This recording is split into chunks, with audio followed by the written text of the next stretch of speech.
주님 오실 때까지라는 제목으로 말씀을 전하도록 하겠습니다. 오늘이 사도행전 강의 이제 마지막입니다. 지난주에 살펴봤는데 저희가 이제 사도 바울이 로마에서 유대인들을 이제 모아다가 말씀을 이제 전했습니다.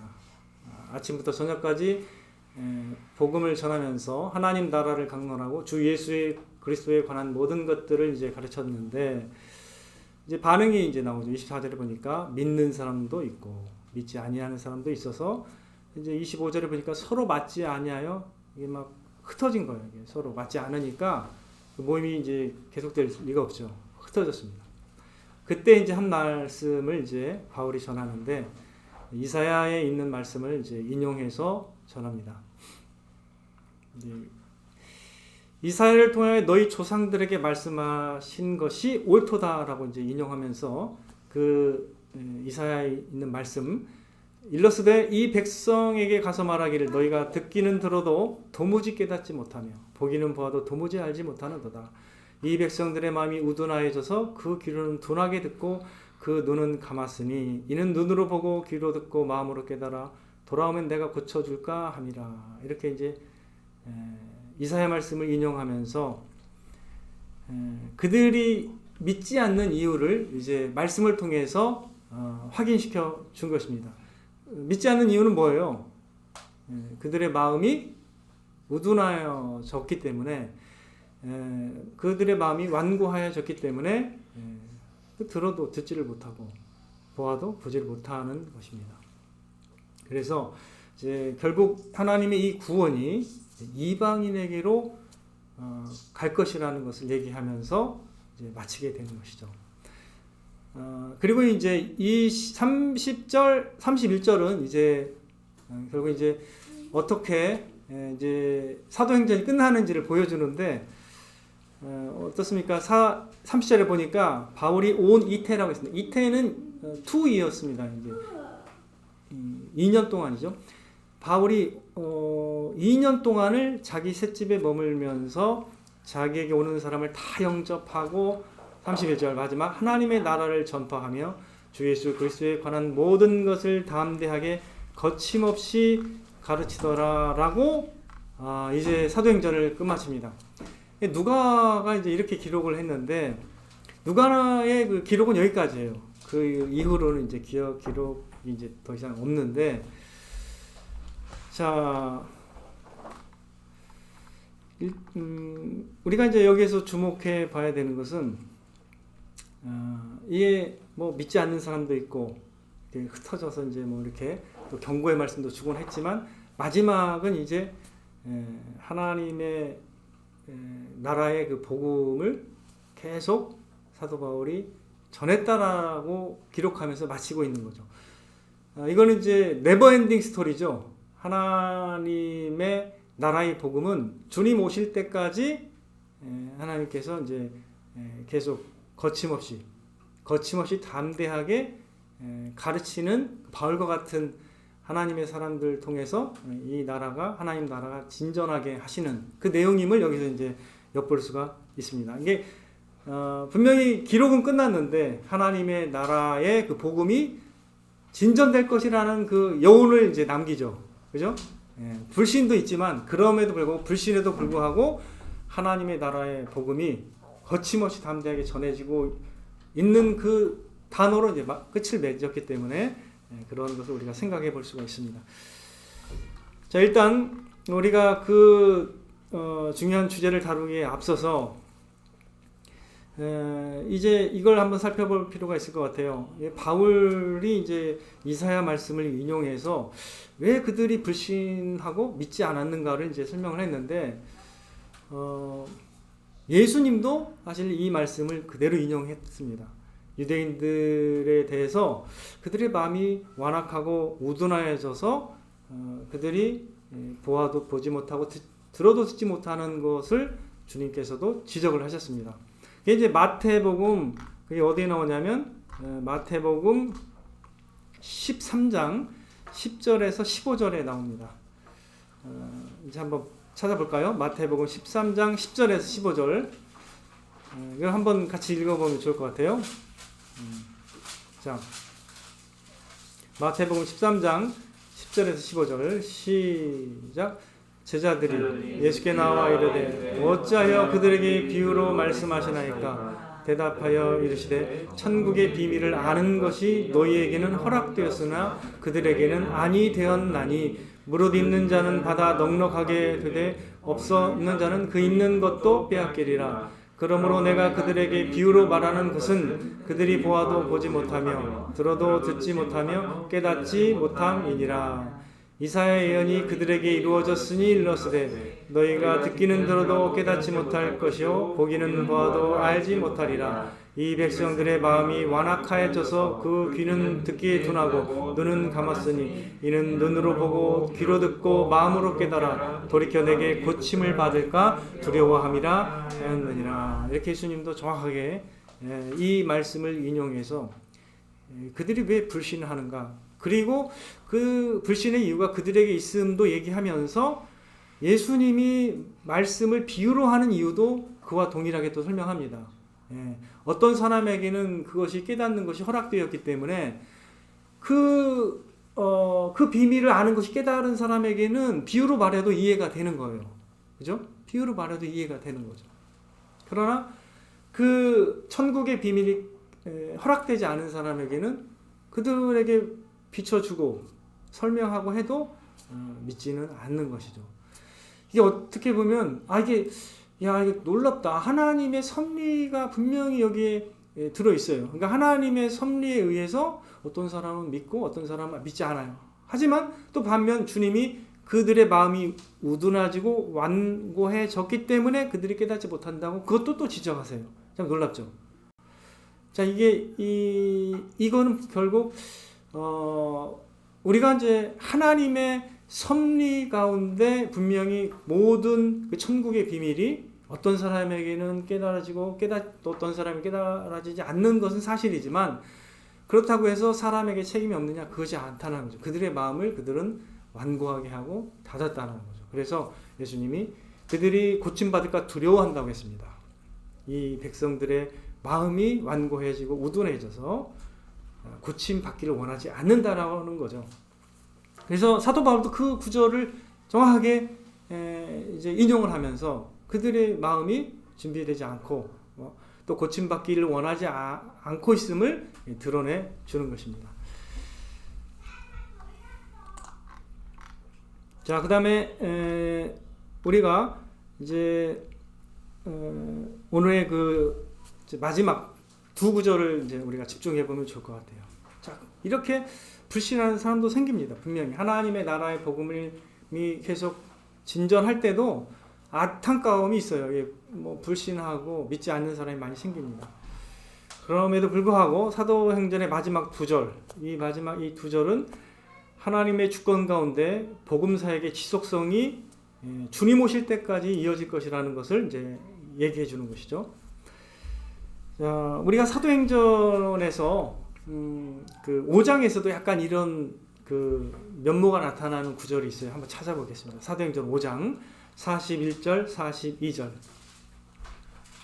자, 우리가 사도행전 5장에서도 이렇게 복음이 환란에도 불구하고 계속 진전한다, 이거를 좀 보여주는 구절이 있는데요.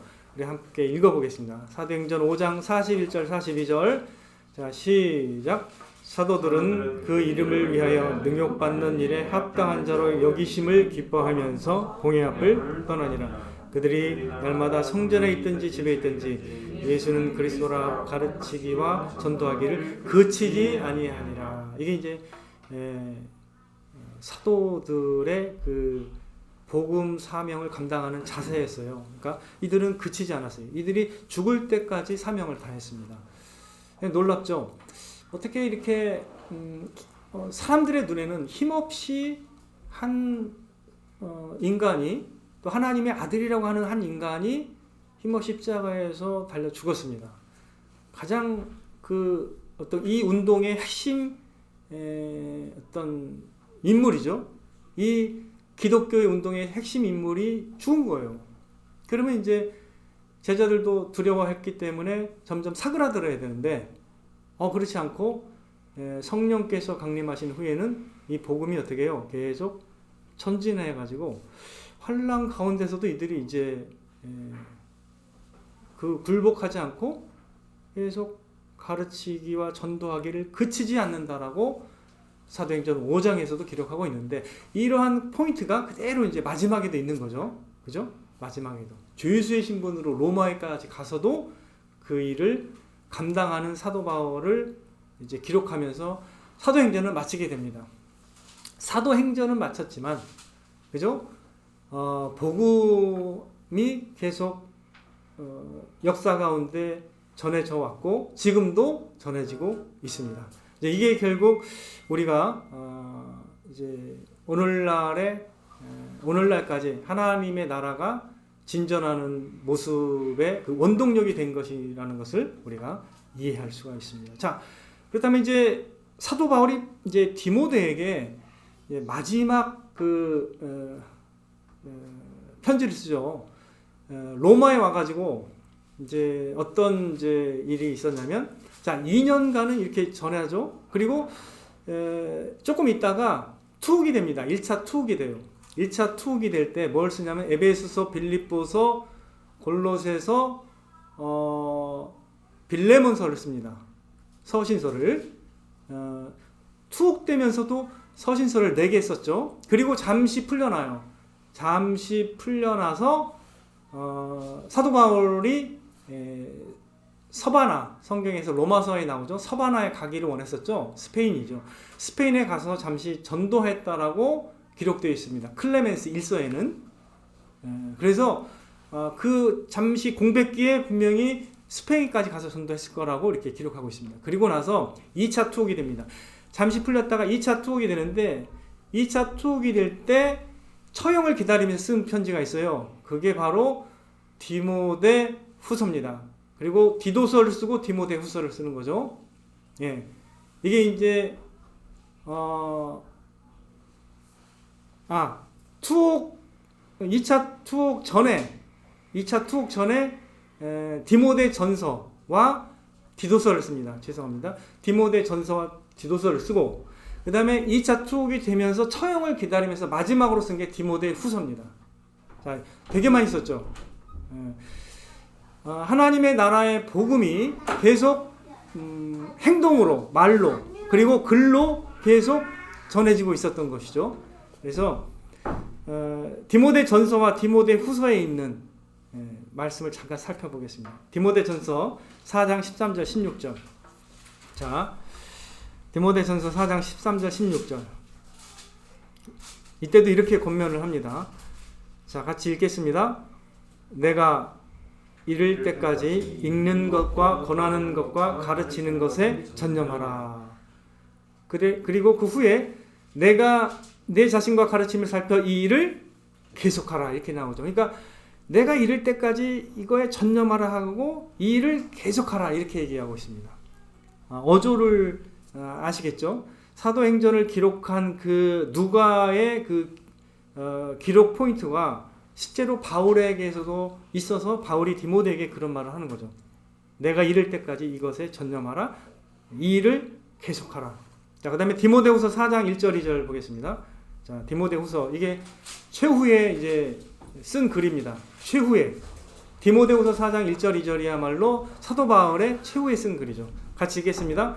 하나님 앞과 살아있는 자와 죽은 자를 심판하실 그리스도 예수 앞에서 그가 나타나실 것과 그의 나라를 두고 엄히 명하노니 너는 말씀을 전파하라. 때를 얻든지 못 얻든지 항상 힘쓰라. 범사의 오래 참과 가르침으로 경책하며 경계하며 권하라. 여기서 그의 그 마지막 권면도 이랬는데, 그의 생애의 마지막의 그 정신과 그 삶이 그대로 여기에 나타나 있는 거죠. 투영이 돼서 디모데에게도 너는 말씀을 전파하라. 때를 얻든지 못 얻든지 항상 힘쓰라. 이렇게 권면했습니다. 어떻습니까? 사도 바울은 분명히 2차 투옥하면서 죽었습니다. 네로에 의해서 죽었습니다. 순교를 당했죠. 근데 그럼에도 불구하고 그 말씀은 계속 이어지는 거죠. 그죠? 디모데를 통해서 이어지고 하나님의 사람들을 통해서 계속 이어져서 오늘날에 여러분에게까지 복음이 전파된 것입니다. 하나님의 나라는 계속 이 세상 가운데서 전진하고 있는 것입니다.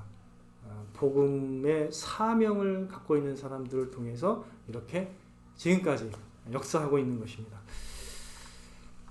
자, 바울은요, 죽기 전까지 하나님 나라를 전파하면서 주 예수 그리스도에 관한 모든 것을 담대하게 거침없이 가르쳤습니다. 그래서 누가는 여기에 기록을 이제 이 표현으로 마치는 것이죠. 우리는 이제 사도행전 처음부터 해서 쭉 예수 그리스도의 복음이 어떻게 예루살렘과 사마리아와 유다와 그리고 온 세계에 전파되었는지를 우리는 확인했습니다.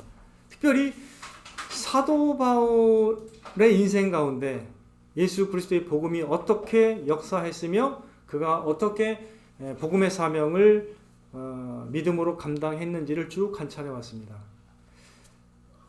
사도 바울의 인생에 있어서 복음은 전적으로 그의 생각과 행동과 전 인생을 이끌었다라고 말할 수 있을 것입니다. 참 놀랍습니다. 주인의 신분으로서 로마에서 있었으면서도 거기에서 담대하게 사역을 했고, 그 다음에 1차 투옥 후에 석방됐을 때 스페인에 가서 전도를 했습니다.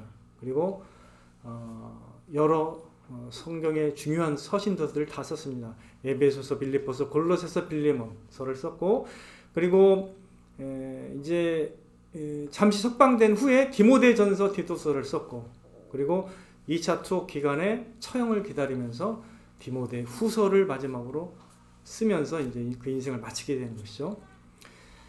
그래서 디모데 후서에 보면은 그런 식으로 자신의 생을 마감하기 전에 그렇게 너는 때를 얻든지 못 얻든지 항상 힘쓰라고 말하면서 복음 전파 힘쓰라고 이렇게 권면하고 있는 것입니다. 자, 저와 여러분이 받은 것은 무엇입니까? 하나님 나라의 복음입니다. 바로 예수 그리스도 안에 있는 생명을 받은 것이죠. 복음이 약속하고 있는 것은 예수 그리스도 안에 있는 영원한 생명입니다. 그래서 저와 여러분이 다른 사람에게 줄 수 있는 가장 좋은 것도 바로 예수 그리스도의 복음입니다. 사도 바울이 그 인생을 바쳐서 전념한 것이 바로 복음의 사명이었는데, 그 복음의 사명 때문에 그는 하나님 나라의 복음과 예수 그리스도를 전하면서 그 인생을 마친 것입니다. 우리의 인생에서, 우리의 삶에서 가장 중요한 영향력을 끼쳐야 하는 것이 있다면 바로 그게 복음이 되어야 하는 것입니다. 왜 그렇습니까? 하나님이요, 복음 안에서 우리를 새롭게 빚으시고 그의 백성으로 변화시키기로 작정하셨기 때문입니다. 복음 안에 그 모든 것이 다 담겨 있는 것입니다. 자, 우리의 신앙이 성경의 바른 기초 위에 있는지를 점검할 수 있는 두 가지 질문이 있습니다.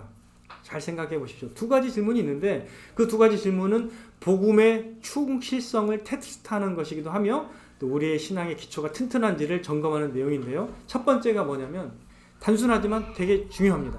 복음이 무엇이냐는 질문에 대답할 수 있어야 된다는 거죠. 복음이 무엇이냐가 질문이 아주 중요한 겁니다. 복음이 무엇인지를 분명하게 이해하고 있어야 돼요. 그리고 복음의 효력과 복음의 능력이 무엇인지를 깊이 알고 있어야 됩니다.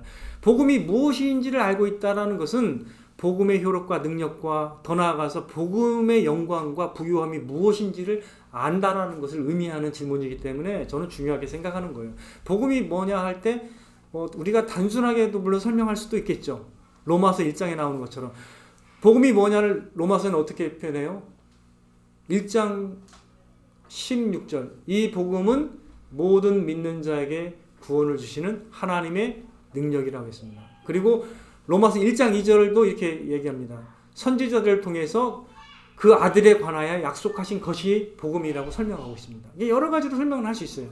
하지만 그 설명하는 그 내용이 무엇인지를 깊이 있게 이해하고 있어야 됩니다. 복음이 무엇인지 이해하지 못하는 사람들을 저는 많이 만나봤습니다.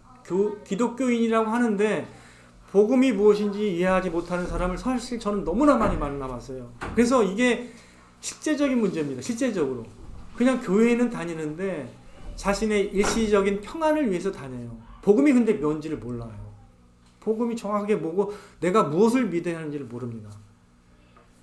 그래서 복음을 너무 쉽게 인간 중심적 필요를 채우는 소식으로 이해하는 사람이 허다합니다. 저희가 만나보고 성경 공부한 사람 가운데서는 대체로 다 그랬어요. 대체로 다.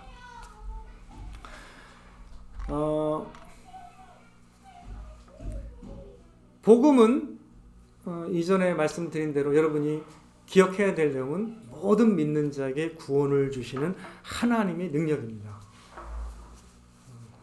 그것은 예수 그리스도에 관해서 약속하신 소식이고 예수 그리스도를 통해서 구원을 주시겠다라는 소식입니다. 자, 그렇다면 구원이 무엇입니까? 구원이 무엇인지를 또 우리가 이해해야 됩니다. 복음이 무엇인지를 묻는 것은 곧 복음이 약속하는 구원이 무엇인지도 알고 있어야 된다는 것이죠. 주의 사함을 받고 하나님께 나아가는 것이고 그리고 영생을 의미하는 것입니다. 하나님의 백성, 하나님의 아들이 되게 하는 것이고 예수님과 함께 하나님의 상속자가 되는 것을 구원이라고 말하는 것이죠. 자, 그렇다면 여러분, 복음이 가져오는 그 구원이야말로 얼마나 영광스럽고 얼마나 좋은 것인지도 아는 것을 포함하는 거죠. 복음이 무엇이다라는 것을 안다라는 것은 복음이 약속한 그 구원이 얼마나 영광스럽고 부요하고 놀라운 것이고 감격스러운 것인지를 내가 알고 느끼고 있어야 된다는 것을 다 포함하는 것이에요. 그래서 복음이라는 걸 단순한 말로 우리가 이렇게 모든 걸 담아내지만 이 복음이 얼마나 위대하고 능력 있는 것인지를 우리가 알고 확신하고 있어야 된다는 거죠. 그래서 사도 바울은 복음을 위해서 인생을 드린 겁니다. 복음이 사도 바울의 인생을 바꿨고 사도 바울이 그 복음을 위해서 살아간 거예요. 놀랍죠? 도대체 복음이 뭐길래 그 인생을 바꿔놨냐는 거죠. 사도행전은 그걸 정확하게 보여주는 거죠. 우리도 마찬가지입니다. 도대체 왜 여기서 예배를 드리고 있느냐? 도대체 왜 우리는 예수님을 부르고 있느냐? 왜 예수님께 예배하고 있느냐? 이 모든 이유에 대해서는 복음에 다 나와 있는 거죠. 그죠? 네. 여러분들, 복음이 가져오는 구원보다 더 좋은 것은 저는 없다고 확신합니다. 그것보다 더 좋은 거는 저는 지금까지 발견한 적이 없습니다. 구원이 얼마나 크고 위대한지를 알기 때문에 이런 말을 하는 거죠. 그것보다 더 좋은 건 없어요. 즉, 천국에서 하나님의 영광을 우리가 함께 누리고 만끽하는 것, 그게 구원인데 그것보다 더 좋은 건 없습니다. 완전한 행복, 완전한 기쁨을 의미하는 것입니다. 그래서 저는 성경이 약속하는 이 구원이야말로 우리가 상상하고 바라고 갈망하는 그 모든 것의 집합이에요. 그게 내가 진짜 어떤 갈망하고 얻기를 원하는 게 있다? 사실 구원 안에 있습니다. 사실은 우리가 지금 그걸 다 그 천국에 가보지를 않아서 그렇지 실제로 성경이 약속하는 바는 우리가 상상하는 바를 초월하는 것이에요. 분명히. 예. 자, 세상에서 또 많은 사람들이 이제 어떤 경향이 있냐면 현실적으로 피부로 느껴지지 않으면 그 중요성을 잘 모르는 것이 이제 사실입니다. 그러니까 본인이 이제 현실적으로 피부로 느껴야 이제 그 중요성을 알게 되는 그런 경우가 있어요. 한번 예를 들어볼게요. 예수님의 그 부활 소식에 대해서 믿지 않았어요. 도마는. 근데 그 믿지 않을 때 어떤 상황에서 믿지 않았냐면 실제로 자기 동료 제자들이 예수님을 봤다고 분명히 증언했습니다. 그리고 여자들도 봤다고 증언했습니다. 그랬는데도 안 믿었어요. 그래서 도마가 뭐라고 했냐면 내가 그의 손에 못자국을 보며 내 손가락을 그 못자국에 넣으며 내 손을 그 옆구리에 넣어보지 않고는 믿지 아니하겠노라고 말했습니다. 대단한 거죠. 그러니까 나는 내가 확인한 것만 믿겠다 이렇게 말한 거예요. 나쁘지 않죠. 이 세상 사람들에게 비하면 이게 합리적이죠. 그죠? 어떻게 보면 이게 합리적인 것처럼 보이는데 예수님께서 8일 만에 다시 제자들과 함께 있는 도마에게 자신을 나타내셨습니다. 그러면서 하신 말씀이 뭐라고 하시냐면 내 손가락을 이리 내밀어 내 손을 보고 그리고 내 손을 내밀어 내 옆구리에 넣어 보라. 그리하여 믿음 없는 자가 되지 말고 믿는 자가 되라라고 말씀하셨습니다. 그제서야 도마가 뭐라고 말씀드린 줄 아세요? 도마는 그제서야 나의 주님이시오 나의 하나님이시니이다 이렇게 고백했습니다. 그때 주님이 뭐라고 말씀하셨냐면 너는 나를 본고로 믿느냐? 보지 못하고 믿는 자들은 복되도다 라고 하셨습니다. 실제로 그가 예수님께서 죽은 나사로를 살리는 것도 보았고 제자들이 예수님이 부활하셔서 자신들에게 나타나셨음도 사실 들었습니다. 그러나 그는 자신이 보지 않았다는 이유로 예수님의 부활을 믿지 않은 것이에요. 그럼에도 불구하고 주님은 그 연약한 믿음을 세우시기 위해서 그에게 자신을 나타내셨습니다. 그러나 우리가 여기서 배워야 하는 건 뭐냐면 믿음은 자연적 반응 위에 세워지는 게 아닙니다.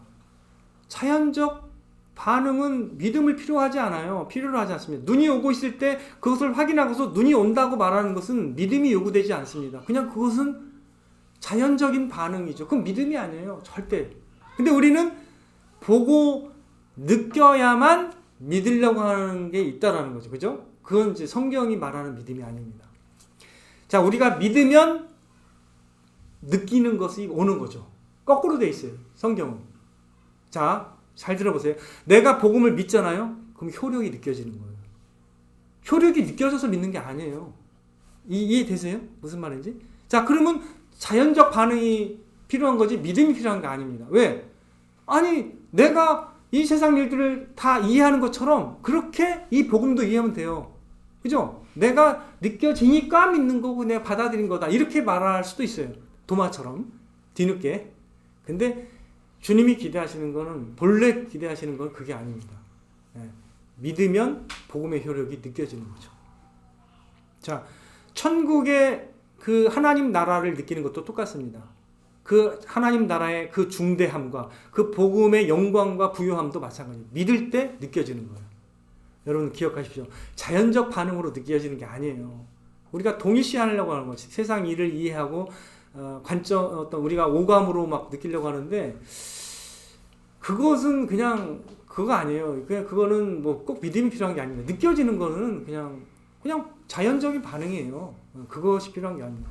제가 여러분한테 말씀드린 것은 복음의 그 복음 안에서 계시된 예수 그리스도를 믿었다면 복음의 효력은 당연히 느껴지게 돼 있습니다. 분명히 예수 그리스도를 믿는다면 그 복음이 약속하고 있는 그 효력들은 반드시 여러분들이 느끼게 되고 그것을 맛보게 될 것이라는 거죠. 그래서 영적으로 믿으면 느껴지는 겁니다.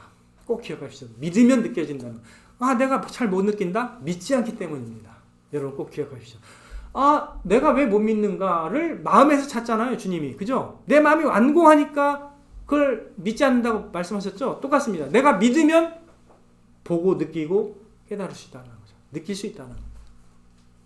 자, 여러분들 주님께서 복음 안에서 약속하신 구원이 얼마나 영광스럽고 놀라운 것인지를 여러분들이 아는 것이 중요하다고 했는데 그것은 그 기초가 되는 건 뭐냐? 복음이 무엇인지 알고 믿으면요. 이게 자동적으로 오게 됩니다. 그래서 여러분들 그거는 믿는 사람이란 걱정할 게 없습니다. 자동적으로 깊이가 더 깊어질 것입니다. 자, 두 번째 질문입니다. 첫째로 제가 드린 질문이 뭐였죠? 복음이 무엇이냐에 대한 그 질문이 가장 중요하다고 했습니다. 복음을 정확하게 알고 있다면 여러분들은 신앙이 충실한 겁니다. 신앙이 충실한 거예요. 두 번째 질문. 복음이 이끄는 삶이 무엇이냐를 대답할 수 있어야 됩니다. 복음이 도대체 그럼 어떻게 나를 이끌어야 되느냐? 두 번째 질문이죠. 복음이 신자들을 어떻게 이끄는지를 분명하고도 깊이 알아야 합니다. 복음적 삶, 복음에 합당한 삶은 복음에 대한 이해와 확신을 기초로 세워지긴 해요. 그래서 절대 이게 첫 번째와 두 번째 것이 사실 긴밀하게 연결이 되어 있습니다. 떨어지진 않아요. 분리된 문제는 아닙니다. 자, 복음이 무엇이냐를 바로 이해하고 알았다면 어떻게 돼요? 복음이 나를 어떻게 인도해야 할지를 잘 적용하게 된다는 거죠. 그죠? 복음이 어떻게 나를 이끄는지를 잘 우리가 이해하고 또 그 안에 설 수 있다는 거죠. 사도행전이 우리에게 분명히 보여준 게 그겁니다. 복음의 능력이고 하나님의 능력인데 복음이 어떻게 사람을 변화시키고 이렇게 전 세계로 퍼져나가게 하는지 이걸 보여주고 있습니다. 복음의 능력이죠. 제가 처음에 복음이 무엇인지를 말할 때 복음의 능력을 이해하는 것도 포함된다고 했죠. 그러면 그 복음의 능력이, 그 복음의 진리가 이제 나를 어떻게 이끌고 내 생각과 마음과 행동을 이끌어야 될지를 이제 연결할 수 있게 된다는 거죠. 당연히. 복음에 대한 이해가 있으면 당연히 내가 어떻게 살아야 되는지를 아는 거죠. 근데 놀라운 게 뭔지 아십니까? 오늘날 그리스도인들에게 물어보잖아요. 어떻게 살아야 되는지를 전혀 이해를 못해요. 너무 동떨어져 있다는 거죠. 왜 그럴까요? 근데 이거를 너무 멀리서 생각하면 안 돼요. 뭐 설교가 부족해서 그렇다. 또는 남 탓하거나 이렇게 하면 안 됩니다. 본질이 뭐냐면 그가 복음을 몰랐기 때문이에요. 본질적으로. 복음을 이해하고 안다면 반드시 복음이 이끄는 삶이 무엇인지 연결이 돼 있어요. 그래서 우리가 이 두 질문은 사실 하나로 다 연결이 돼 있어요. 복음만이 사람을 변화시킵니다. 제가 계속 강조하는 게 뭔지 아시잖아요. 그죠? 복음이 뚜렷하게 여러분의 심령에 새겨져야 되고 여러분의 감정과 지성을 완전 뒤흔들어 놔서 여러분의 삶을 그냥 바꿔야 되는 거예요. 그 하나님의 복음의 진리가. 그것만이 여러분의 변화의 요인이 되는 거예요. 다른 게 없어요. 복음만이 여러분을 변화시키는 거예요. 무슨 세미나 가서 변화시키고 무슨 영상 많이 봐서 변화시키는 게 아니라 그것도 일조를 하겠지만 본질적으로는 복음 안에 약속된 예수 그리스도의 그 능력과 성령의 내주하심으로 하나님의 또 역사하심으로 아버지와 아들과 성령의 이름으로 여러분에게 세례가 베풀어지면 여러분은 제자가 되고 변화가 되는 것입니다. 복음의 안에 다 약속되어 있는 거예요. 그게. 그래서 복음에 대한 적용이 약하면 어떻게 생각하셔야 되냐면 그 사람이 그 복음에 대한 이해와 확신이 약하기 때문이라고 이해해야 됩니다. 반대도 똑같아요. 복음에 대한 이해가 부족하면 복음에 대한 적용도 당연히 부족할 걸로 이해해야 됩니다. 복음을 잘 모르는데 복음적 삶을 살아간다? 이건 말도 안 되는 얘기죠. 여러분들 이제 좀 더 이 부분에 대해서 좀 더 설명해야 되는데 이거는 뭐냐면요.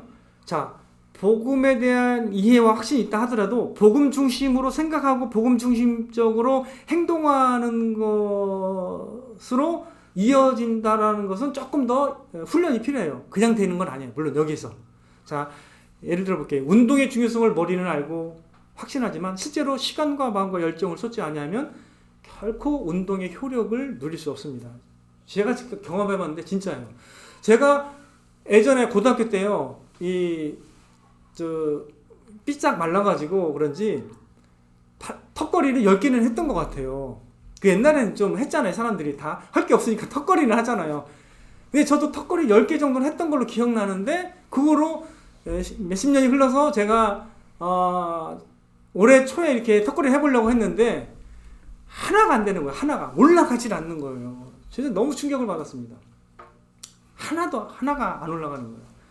그래서 제가 지금 이제 2개월 한 반 정도 됐어요. 지금 피트니스 센터를 끊어서 지금 한지 2개월 반이 됐는데 이제서야 3개가 돼요. 3개가 간신히. 그것도 막 넉넉하게 되는 게 아니라 있는 힘껏 해야 3개가 돼요. 근데 우리 아들도요. 한 달 좀 넘었는데 이제 며칠 전까지 하나도 못 하다가 이제 하나가 되고 2개까지 되려고 하더라고요. 그러니까 훈련하니까 되더라고요. 그전에는 진짜 안 됐어요. 아무리 하려고 해도 안 되더라고요. 마음에는 원이로되 안 되는 거예요. 그 육신이 약하다는 거죠. 그죠? 똑같아요.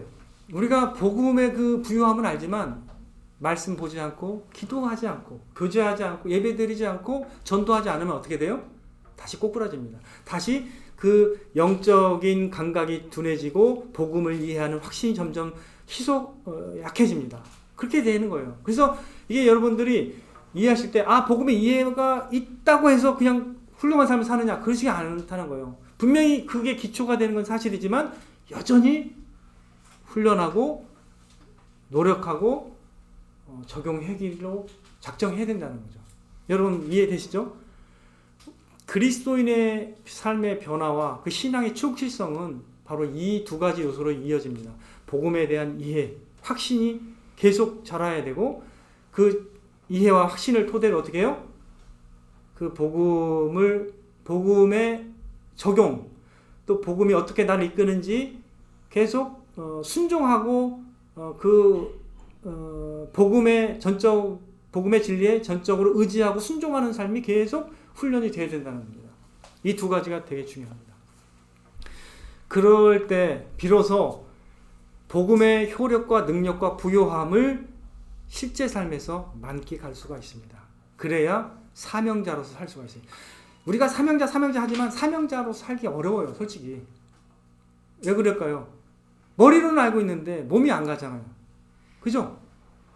그잖아요. 내가 그래서 그 복음의 효력과 능력과 부요함을 누려야만이 이게 나가게 되는 거예요.